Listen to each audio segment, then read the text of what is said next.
नमस्कार, मैं doctor Poonam Jaiswal, associate professor department of botany, JDB government girls college Kota. आज हम बायोफाइटा सीरीज के 7वें लेक्चर में पोरेला के रिप्रोडक्टिव स्ट्रक्चर के बारे में पढ़ेंगे। पोरेला में वेजिटेटिव और सेक्सुअल रिप्रोडक्शन किस तरह से होते हैं। आज का जो टॉपिक है वो मुख्य रूप से मेल एंड फीमेल गेमेटोफाइट के ऊपर है। आगे बढ़ते हैं। सबसे पहले पोरेला में वेजिटेटिव रिप्रोडक्शन किस तरह से होता है। वेजिटेटिव रिप्रोडक्शन पोरेला में 3 तरह से होता है। सबसे पहले death and decay of the older जो पार्ट्स हैं थैलस के वो ड्राई हो जाते हैं और डिके मतलब नष्ट हो जाते हैं, जिसकी वजह से उसके जो ब्रांचेस हैं थैलस के वो अलग अलग हो जाते हैं। अब प्रत्येक थैलस एक इंडिपेंडेंट प्लांट बनाता है डिवाइड होने के बाद। दूसरा जो तरीका है गेमा के द्वारा। इसमें जो गेमा बनते हैं पोरेला में वो डिस्क्वायर्ड होते हैं, मल्टीसेलुलर होते हैं। डिस्क्वायर्ड का मतलब डिस्क शेप के होते हैं। And on the lower surface on the leaves, जो पत्तियां हैं उसकी लीव्स है उसके लोअर सरफेस पे बनते हैं। उसका एग्जांपल है पोरेला रोटेंडिफोलिया। यही गेमा जर्मिनेट होने के बाद एक नया प्लांट बनाते हैं। तीसरा जो मेथड है वो है ट्यूबर्स। कुछ आपने पहले भी रिक्शा में भी देखा था, उसमें ट्यूबर्स अबव ग्राउंड बनते हैं, जबकि इसमें जो ट्यूबर्स बनते हैं वो अंडरग्राउंड ब्रांचेस के ऊपर बनते हैं। And end of the growing season, जब सीजन फेवरेबल नहीं होता ग्रोइंग सीजन में, उसको पेरिनेशन का एक तरीका है कि ड्राई कंडीशन को ओवरकम करने के लिए ट्यूबर्स बनते हैं। ये ड्राई कंडीशन में डोरमेंट पड़े रहते हैं और जब फेवरेबल कंडीशंस आती हैं, वापस पानी अवेलेबल होता है, उस समय ये जर्मिनेट होकर नया प्लांट बनाते हैं। आगे सेक्सुअल रिप्रोडक्शन किस तरह से होता है। सेक्सुअल रिप्रोडक्शन पोरेला जो होता है मुख्य रूप से डैशियस होता है। मेल एंड फीमेल थैलस अलग अलग होते हैं। जो मेल गैमेटोफाइट होता है वो तुलनात्मक तरीके से स्मॉलर होता है फीमेल गैमेटोफाइट से,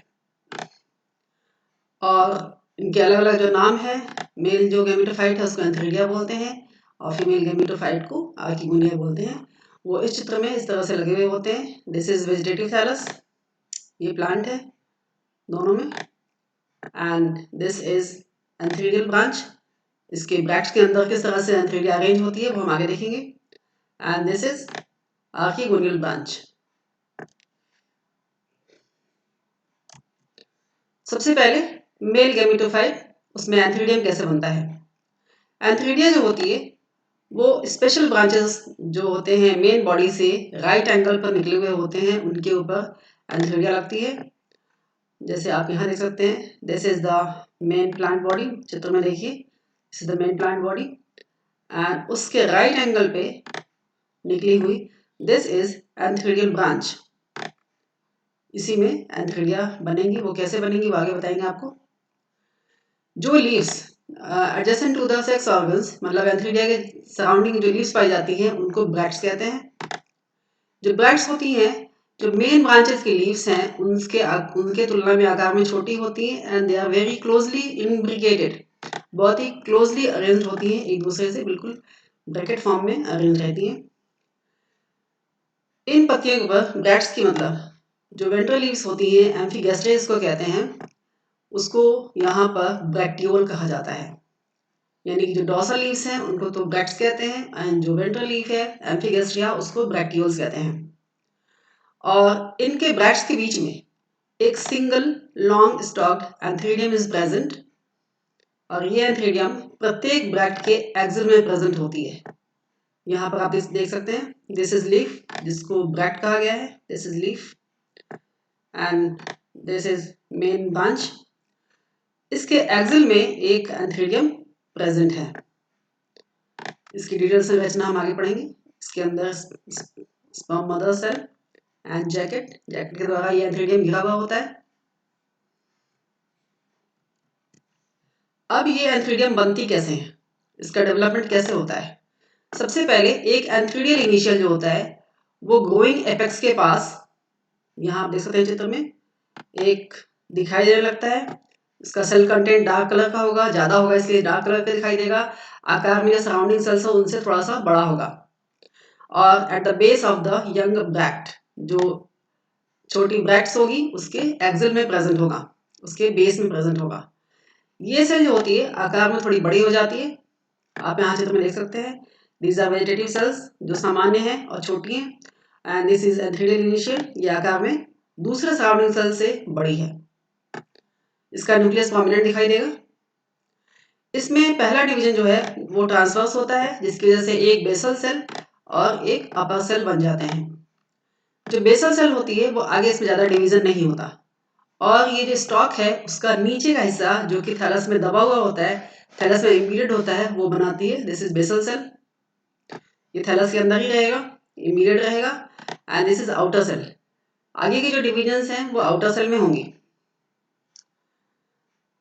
जो अपर सेल या आउटर सेल है, this act as a antheridial mother cell, यही एंथ्रीडियल मदर सेल का कार्य करती है।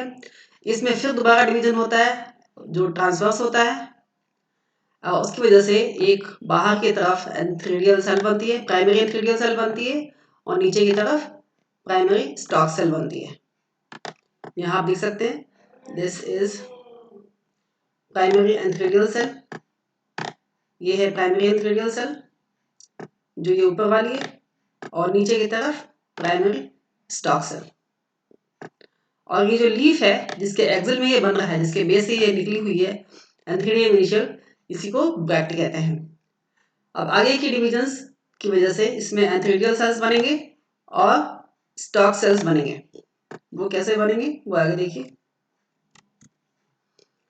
जो ऊपर की सेल थी, lower cell, the primary stalk cell, वो 2 सेल थे लॉन्ग नेक बनाती है, जो कई बार repeated transverse and vertical division के बाद बनती है। उसी तरह से जो ऊपर की तरफ प्राइमरी एंथ्रीडियल सेल्स थी, वही एंथ्रीडियम का मेन बॉडी बनाती है। मुख्य जो बॉडी बनती है एंथ्रीडियम की, वो इसकी वजह से ही बनती है, इसमें डिवीजन से ही बनती है। तो इसमें जो डिवीजन है डिवाइड्स वर्टिकली। सबसे पहला डिवीजन जो वर्टिकल होता है, जिसकी वजह से 2 एंथ्रीडियल सेल्स बनते हैं जो बिल्कुल एक जैसे होते हैं, आइडेंटिकल होते हैं। यहाँ पर देख सकते हैं, this is first division is vertical, खड़ी डिवीजन होती है। उसके बाद दीज सेल्स पेरिक्लाइनली डिवाइड। अगला जो डिवीजन है वो पेरिक्लाइनल होता है, मतलब सरफेस की तरफ से होता है, जिसकी वजह से ये 2 अनइक्वल सेल्स में डिवाइड हो जाती है। उसमें जो बाहर की सेल है जो आकार में छोटी होगी वो फर्स्ट जैकेट सेल होगी, और जो अंदर की जो सेल होगी जो आकार में बड़ी होगी वो प्राइमरी एंड्रोगोनियल सेल होगी। ये जो प्राइमरी एंड्रोगोनियल सेल है वो एक बार फिर से डिवाइड होती है और सेकेंड जैकेट इनिशियल बनाती है। इस तरह से जो जैकेट के सेल्स हैं वो 4 सेल होते हैं। आप यहाँ चित्र में देखिए, फिर उसके बाद में बताती हूँ।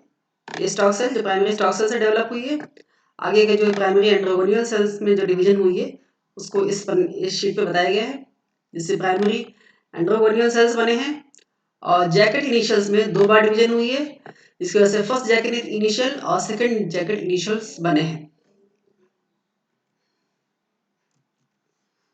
अब चूंकि 2 सेल बने थे एक साथ, 2 आइडेंटिकल सेल में डिवीजन हुई थी, और उसके बाद में दो डिवीजन हुआ था पेरिक्लाइनल, इस वजह से 4 जैकेट इनिशियल्स बने, और अंदर की तरफ 2 प्राइमरी एंड्रोगोनियल सेल्स बने थे।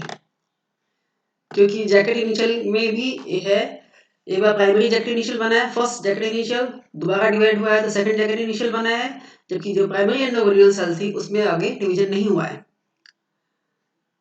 इस तरह से जो बोथ जैकेट इनिशियल्स थे, 2 बार बोथ जैकेट इनिशियल जो आगे जाकर सिंगल लेयर्ड जैकेट बनाते हैं एंथ्रीडियम का, और ये बनता है पेरिक्लाइनल डिवीजन के बाद। पेरिक्लाइनल डिवीजन सरफेस वाइज होती है, इस तरह से ये राउंडेड कवर बनाता है जो बीच की सेल्स है उनके ऊपर। जो 2 प्राइमरी एंड्रोगोनियल सेल्स बनी थी, जो यहाँ पर बनी है 2 प्राइमरी एंड्रोगोनियल सेल्स, उसमें जो डिवीजन होता है वो बार बार होता है, जिसकी वजह से एक large mass of androgonial cells बन जाती है। आप ध्यान दीजिए, यह है primary androgonial cells and these are androgonial cells. Primary में डिवीजन के बाद रेगुलर टाइप का डिवीजन होता है जिससे एंड्रोगोनियल सेल्स बनते हैं। These androgonial cells divide many times, ये कई बार डिवाइड होते हैं, और लास्ट में जाकर यही एंड्रोसाइट मदर सेल की तरह कार्य करने लगते हैं।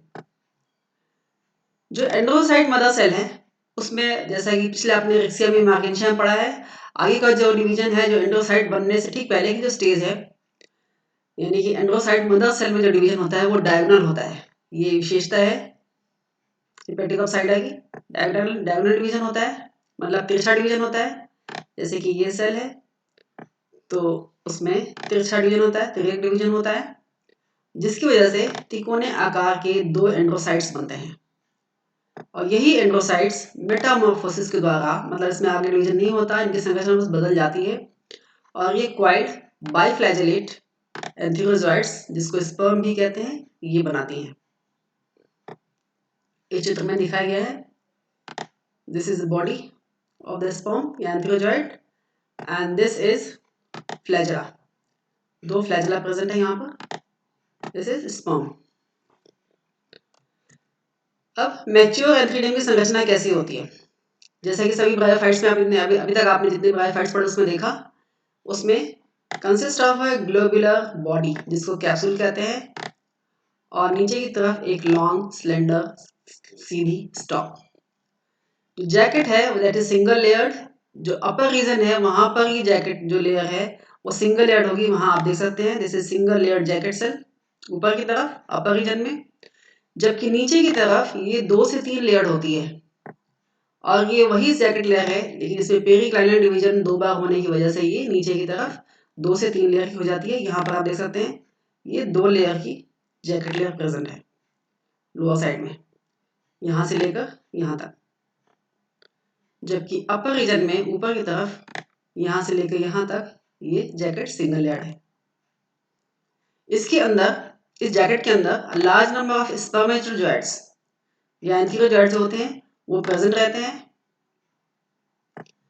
जो पीछे आगे का हिस्सा है जो सिंगल लेयर्ड होता है वो थिन होता है, उसकी वॉल बहुत थिन होती है और ये ब्रेक हो जाते हैं कई सारे इरेगुलर लोब्स में, और जिसकी वजह से डिस्पर्शन हो जाता है, एंथेरोजोइड्स होते हैं वो रिलीज हो जाते हैं वाटर में। ये संरचना आप देख सकते हैं यहाँ पर, दिस इज ब्रैक्ट जिसको लीफ लिखा हुआ है, उसके अंदर ये लार्ज मास ऑफ सेल, ये जो मास ऑफ सेल दिखाया गया है these are sperm mother cells, ऊपर की तरफ जैकेट लेयर्स। आगे है फीमेल गैमेटोफाइट या आर्किगोनियम कैसी होती है। फीमेल गैमेटोफाइट जो है ये भी आर्किगोनियल ब्रांच के टिप पर प्रेजेंट होती है और इसके भी जो ब्रांचेस हैं वो मेन बॉडी से अलग निकले हुए होते हैं। जो आर्किगोनियल ब्रांच है वो आकार में वेजिटेटिव ब्रांच से बहुत छोटी होती है और इसमें भी बहुत सारे लार्ज नंबर ऑफ पेरिगेटियल लीव्स, जिसको ब्रैक्ट कहते हैं, ये प्रेजेंट होती हैं, बहुत ही कॉम्पैक्टली अरेंज होती हैं। जो लोअर की ब्रैक्ट्स है, लोअर लीव्स हैं जिसको पेरिगेटियल लीव्स या ब्रैक्ट्स कहते हैं, ये इन्वोल्यूसर बनाती हैं, मतलब लोअर साइड में जो कवरिंग है वो बनाती है इन्वोल्यूसर। आप आकार में यहाँ पर देख सकते हैं दिस इज इन्वोल्यूसर, ये पूरी में कवर्ड रहती है।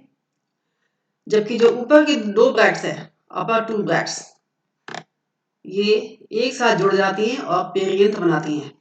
पेरियंथ जो है वो चारों तरफ से जो आर्किगोनियम है बॉडी है उसको कवर किए रहती है और कंपेनुलेट होती है, यानी कि बेल शेप्ड होती है, और बाहर से देखें तो ये इन्वोल्यूसर के अंदर की तरफ दिखाई देती है, क्योंकि बाहर कवर इज इन्वोल्यूसर, उसके ठीक अंदर की तरफ पेरियंथ। ये इन्वोल्यूसर और पेरियंथ ये दोनों मिलकर कप की जैसी संरचना बनाते हैं और ये फीमेल शूट के टॉप पर प्रेजेंट होता है। आप यहाँ देख सकते हैं ये है शूट, वेजिटेटिव शूट नीचे की तरफ, यहाँ तक का पोर्शन जो है वेजिटेटिव शूट है, उसके ऊपर दिस इज आर्किगोनियल ब्रांच या फीमेल शूट, उसके ऊपर इन्वोल्यूसर में गिरा हुआ ये पेरियंथ और पेरियंथ से बाहर प्रोजेक्टेड कैप्सूल। ये जो स्टेज है कैप्सूल दिखाई गई है वो फर्टिलाइजेशन के बाद की स्टेज दिखाई गई है। जो पेरियंथ होता है वो कई सारे लोब्स में डिवाइड होता है और 10 से 15 तक आर्किगोनिया इस पेरियंथ के अंदर प्रेजेंट होती है। Next is development of archegonium. ये आर्किगोनियम डेवलप कैसे होती है? एंथ्रीडियम की तरह ही archegonia develop in acropetal order, acropetal order में बनती है, सेंटर की तरफ पुराने होते हैं और नए जो है वो किनारे की तरफ साइड की तरफ बनते जाते हैं। ये भी सुपरफिशियल सेल, एक सिंगल सुपरफिशियल सेल जिसको आर्किगोनियल इनिशियल कहते हैं उसके ही डिवीजन से बनती है। ये आर्किगोनियल इनिशियल जो है वो साइज में बड़ी होती है, देखने में ये पेपिलेट और ग्रोथ की तरफ दिखाई देती है, जैसे कि बाकी जैसे आपको बताया पहले जो सराउंडिंग सेल होती है नॉर्मल सेल्स, उनसे आकार में बड़ी दिखाई देती है और ये उभरा हुआ दिखाई देता है। यहाँ पर आप देख सकते हैं, this is archegonial initial. Each archegonial initial in large, आकार में बड़ी हो जाती है और ये डिवाइड होती है। फर्स्ट डिवीजन इज ट्रांसवर्स, जिसकी वजह से ये बेसल सेल और एक आउटर सेल में डिवाइड होती है, दो सेल बनते हैं। जो बेसल सेल्स हैं वो डिवाइड होते हैं और स्टॉक बनाते हैं आर्किगोनियम का, जबकि जो आउटर सेल है ये आर्किगोनियम मदर सेल की तरह कार्य करती है। Outer cell is archegonial mother cell. आपका आगे का जो डिवीजन है वो इसी आर्किगोनियल मदर सेल में है। This outer cell divides to form two large peripheral cell, दो पेरिफेरल सेल बनेंगे और एक सेंटर में one small primary axial cell. ये आप यहाँ पर दिखाई सकता है, वर्टिकल डिवीजन में दिखाया गया है। This is axial cell, primary axial cell और sidewise two peripheral cells यहाँ पर दिखाएंगे, एक इस तरफ और एक दूसरी तरफ। नेक्स्ट जो डिवीजन है वो मैं आगे दिखाती हूँ आप। जो दो पेरिफेरल सेल्स है उसमें दोबारा डिवीजन होती है और ये एक तरह से रिंग लाइक स्ट्रक्चर बनाती हैं। एक्सियल सेल को घेरे हुए एक रिंग जैसी संरचना बनाती हैं और यही जो घेरे हुए संरचना बनाती है ये आगे जाकर नेक और वेंटर बनाता है।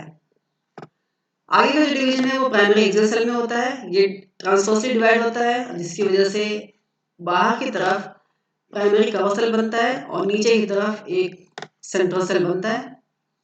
जो प्राइमरी कवर सेल है वो डिवाइड होकर चार कवर सेल्स बनाता है, जो कि आर्किगोनियम के माउथ पे प्रेजेंट होती है। आप यहाँ पर चित्र में देख सकते हैं, दीज आर कवर सेल्स यहाँ पर दिखाई दे रही है। ये चार होंगी, एक साइड से देखने में दो दिखाई देंगी कवर सेल्स। अब जो डिवीजन है वो सेंट्रल सेल में है। The central cells divide to form primary neck canal cell and primary venter canal cell. Primary neck canal cells हैं ये डिवाइड होती हैं, 6 से 8 नेक कैनाल सेल्स बनाती हैं,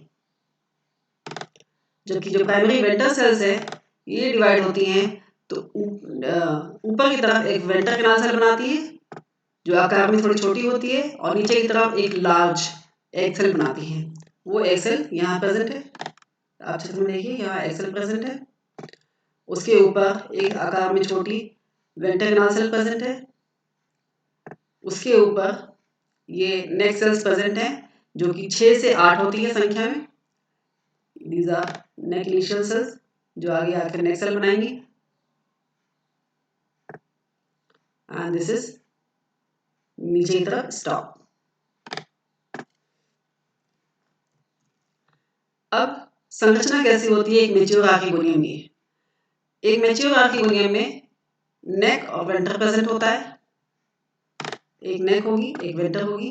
नेक जो होगा वो लॉन्ग होगा, जिसमें 5 vertical row of neck cells present होंगे और ये जो नेक सेल्स प्रेजेंट होते हैं 4 से 5 वर्टिकल रोज में ये अपने अंदर 6 से 8 नेक कैनाल सेल्स को घेरे हुए होते हैं।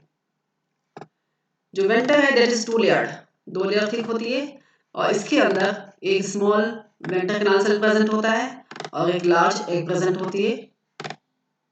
आप चित्र में देख सकते हैं ऊपर की तरफ बिल्कुल माउथ पे rosette of 4 cover cells present होते हैं। ये 4 कवर सेल्स प्रेजेंट होते हैं, जबकि these are neck canal cells जो 6 से 8 होंगी।